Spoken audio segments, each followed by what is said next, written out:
কিছু কিছু পাড়ার কাকিমা যেমন হয়। আরে আন্টি কি করছো? এগুলো কি করছো? এবারে নোংরা আমাদের বাড়ির সামনে কেন পড়েছিল? আরে এগুলো কি করছো আন্টি? এগুলো আমাদের না। এই চুপ, একদম চুপ। আরে আন্টি কি করছো? কি করছো এগুলো?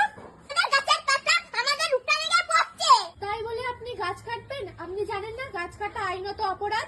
এই একদম চুপ চুপ। এই তিজা, তোর হাতে ওইটা কি?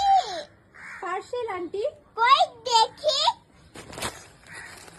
ও মা গো, জামা কোন ছেলে পাঠালো বল? আরে আন্টি দাও না। না, দেবো না।